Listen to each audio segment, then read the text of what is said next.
सुंदरवन जंगल में बहुत ही प्यारे पति पत्नी रहते थे। उन दोनों का नाम था टोनी चिड़िया और बंटी कबूतर। बंटी कबूतर की एक छोटी सी कंपनी थी। वो अपनी कंपनी को खुद अकेला ही चलाया करता था और टोनी अपना घर संभाला करती है। ऐसे में एक दिन टोनी बंटी से कहती है, बंटी जी, हमारी शादी को पूरे 5 साल हो गए हैं। हम हमारे हनीमून के बाद हम कहीं घूमने नहीं गए। मेरा बहुत मन कर रहा है, चलो ना हम कहीं घूमने चलते हैं। टोनी, तुम्हें तो पता है ना, हमारी एक कंपनी है जिसे मैं खुद अकेली ही संभालता हूँ। हम बाहर गए तो मेरा ऑफिस कौन संभालेगा? तब टोनी गुस्सा हो जाती है। अच्छा ठीक है बाबा, कहो कहाँ चले हम घूमने? तब टोनी बहुत खुश हो जाती है। Thank you, love you. Love you too Tony, बस तुम कभी मुझसे नाराज मत रहा करो, मुझे अच्छा नहीं लगता है। तब बंटी देखता है कि टोनी चिड़िया नीचे गिरी हुई है। अरे टोनी, क्या हुआ तुम्हें? तुम नीचे क्यों गिर गई? तभी वो टोनी को हॉस्पिटल लेकर जाता है। डॉक्टर साहब,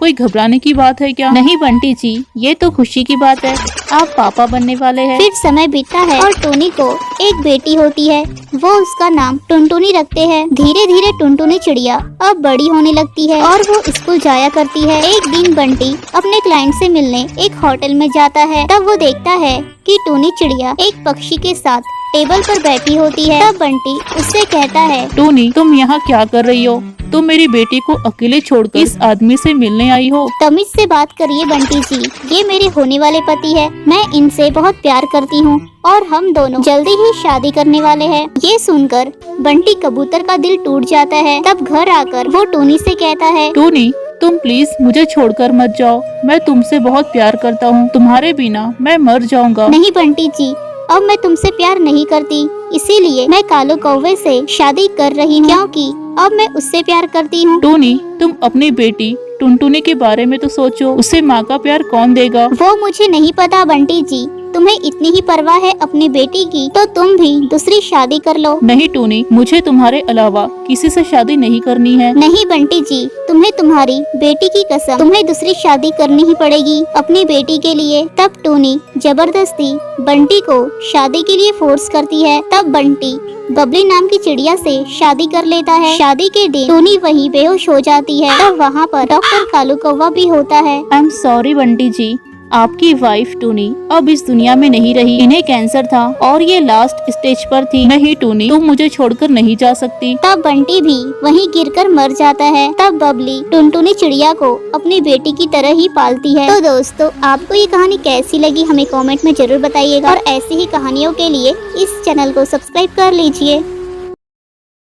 सुंदरवन जंगल में 2 बहनें टोनी चिड़िया और बबली चिड़िया रहा करती थी। उन दोनों के माँ बाप जंगल में आए बाढ़ में बह जाने से उनकी मौत हो जाती है। तब से ही वो दोनों बहनें अपने मामा और मामी के साथ रहा करते थे। उन दोनों के मामा बहुत ही अच्छे थे।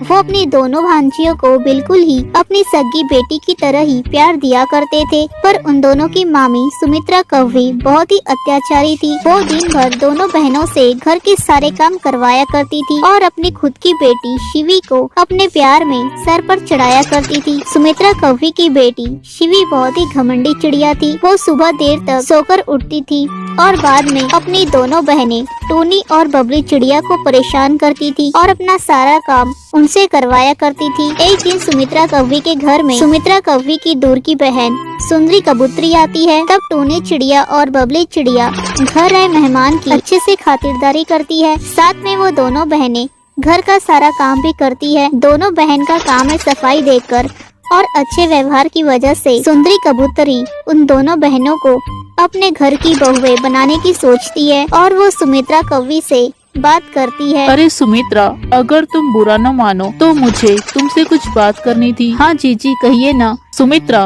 तुम्हारी दोनों भांजी कितनी सुंदर है और बहुत संस्कारी भी है और दोनों कामकाजी भी है। तो मैं सोच रही थी कि मैं अपने दोनों बेटे के लिए इनका हाथ तुमसे मांगू। मेरे दोनों बेटे अभी अभी विदेश से पढ़ाई करके लौटे हैं और वो दोनों अपने पापा का बिजनेस भी संभालने लगे हैं। तो मुझे अब जल्द से जल्द उन दोनों के सर पर जिम्मेदारी देनी है। अरे घर में बहू लाकर। तब सुमित्रा कौवी ये बात सुनकर बहुत शॉक्ड हो जाती है। अरे जीजी ने इन दोनों कमबख्त में क्या देख लिया? ना इनके पास अच्छी अकल है और ना ही अच्छी सूरत। नहीं, ये रिश्ता तो मेरी बेटी शिवी के लिए होना चाहिए।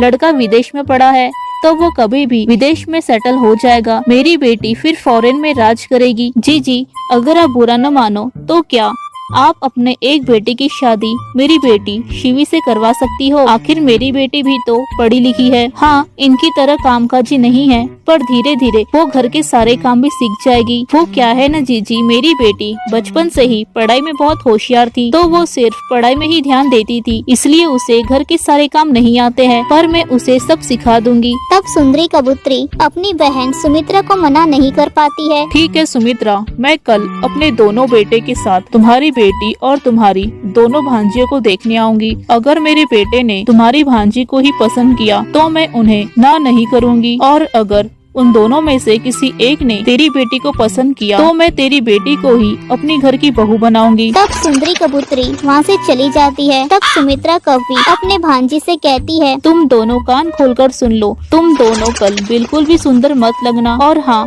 हो सके तो तुम दोनों कल अपने कमरे से ही बाहर मत निकलना। तब सुमित्रा कवि अपने बेटी शिवी को लेकर उसके मेकअप का सामान खरीदने जाती है, ताकि शिवी कल लड़के वालों के सामने बहुत खूबसूरत लगे। इधर बबली चिड़िया अपनी बहन टूनी से कहती है, जी कल मैं चाहती हूँ कि सुंदरी कबूतरी आंटी के बेटे को आप भी पसंद आओ, और आप भी एक अच्छे बड़े घर में शादी करके जाओ और अपना जीवन खुशी खुशी बिताओ। यहाँ मामी जी हमारे साथ कितने बुरे सुलूक करती है, इसीलिए मैं चाहती हूँ कि तुम भी कल बहुत खूबसूरत दिखो और तुम्हारी शादी उस बड़े घर में हो जाए। तब टूनी कहती है, नहीं मेरी बहन, मैं तो ये जिंदगी को ही अपनी जिंदगी मान चुकी हूँ। मैं चाहती हूँ कि तुम ही उस बड़े घर में शादी करके जाओ। तुम मुझसे छोटी हो और छोटी बहन को सब कुछ मिलना चाहिए। तब वो दोनों बहनें एक दूसरे को लेकर परेशान रहते हैं। फिर वो दोनों बहनें शाम में घर के बाहर टहलने निकलते हैं, और वो दोनों बहनें सोचते सोचते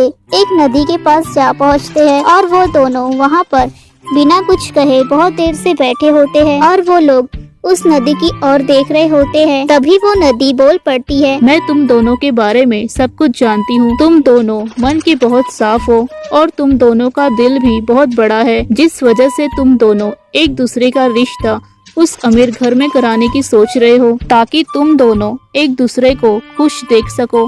पर तुम दोनों ज्यादा उदास मत रहो। कल जो पक्षी तुम्हें देखने आ रहे हैं ना, वो तुम दोनों को जरूर पसंद करेंगे, और तुम दोनों की शादी उस बड़े घर में होगी। नहीं नदी जी, हम दोनों बहनें शिवी जितनी ज्यादा सुंदर नहीं हैं, इसीलिए उन दोनों पक्षी में से एक पक्षी शिवी को पसंद करेगा और उससे शादी करेगा। इसलिए हम दोनों बहनें इसी बात से उदास है। अरे तुम दोनों दिखने में बहुत खूबसूरत हो, बस तुम्हें थोड़ा सजने संवरने की जरूरत है। तब उस नदी में से बहुत सारी लिपस्टिक बहने लगती है। तुम दोनों बहनें मेरी नदी से कोई भी एक लिपस्टिक लेकर जाओ, और तुम दोनों कल ये लिपस्टिक लगाकर तैयार होना, और फिर इस जादुई लिपस्टिक का कमाल देखना। कल तुम दोनों बहनें ये लिपस्टिक लगाकर जो भी चाहोगी तुम्हें वो सब कुछ मिल जाएगा। तब वो दोनों बहनें उस नदी से लिपस्टिक लेकर घर जाती है, और वो दोनों बहनें वो लिपस्टिक लगाकर सुबह तैयार हो जाती है। तब वो दोनों बहनें बहुत ही खूबसूरत दिखने लगती है, और फिर वो दोनों पक्षी उन दोनों बहनों को ही